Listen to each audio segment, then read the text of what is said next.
Com o objetivo de determinar a capacidade térmica mássica do cobre e do alumínio, um grupo de alunos utilizou sucessivamente blocos calorimétricos desses metais numa montagem semelhante à representada na figura. Portanto, temos aqui o bloco calorimétrico, temos a resistência de aquecimento e temos um sensor de temperatura. Todo este sistema está isolado, ou pelo menos o mais possível isolado. Os alunos começaram por introduzir um sensor de temperatura ligado a um sistema de aquisição de dados num dos orifícios de um desses blocos calorimétricos e uma resistência de aquecimento no outro orifício.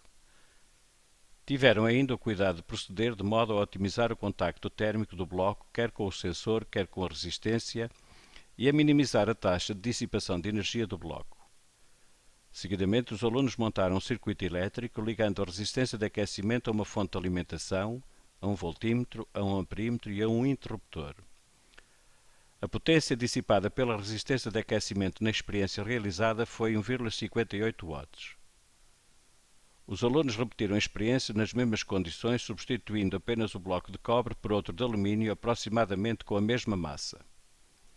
A figura representa o esboço dos gráficos da temperatura de cada um dos blocos em função do tempo.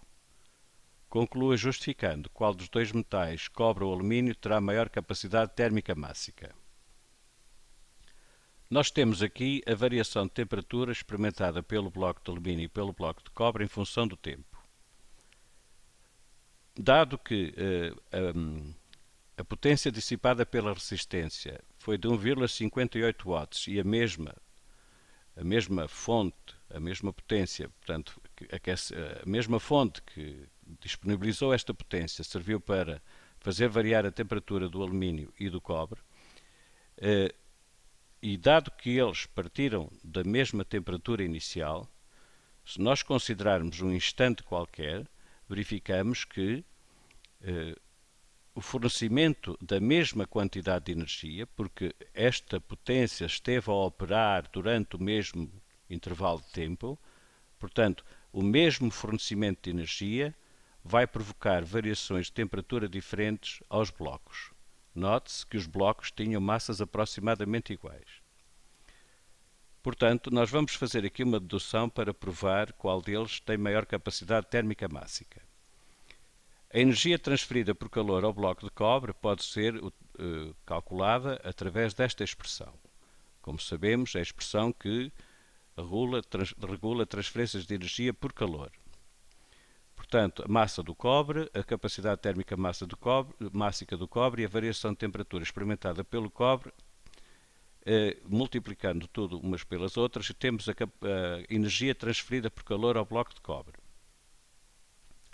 De forma análoga, a energia transferida por calor ao bloco de alumínio também é calculada multiplicando a massa do alumínio pela capacidade térmica mássica do alumínio e pela variação de temperatura experimentada pelo alumínio. Como já foi dito, estamos a considerar o mesmo intervalo de tempo para o bloco de alumínio e para o cobre. Quer dizer, como a fonte foi a mesma, sempre com esta potência, concluímos que estas quantidades de energia transferidas são iguais, o que permite igualar estas duas expressões.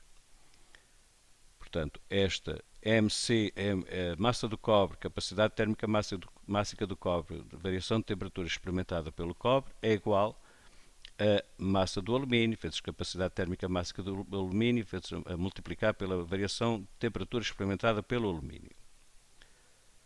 As massas dos blocos são praticamente iguais, o que permite eliminar aqui desta expressão, porque se esta quantidade é igual a esta, nós podemos dividir pela mesma quantidade e ela desaparece da expressão.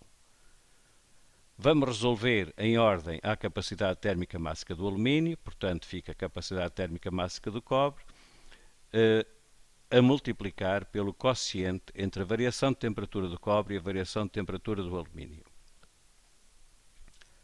Vamos fazer leitura no gráfico e verificamos que a variação de temperatura do cobre é superior à variação de temperatura do alumínio.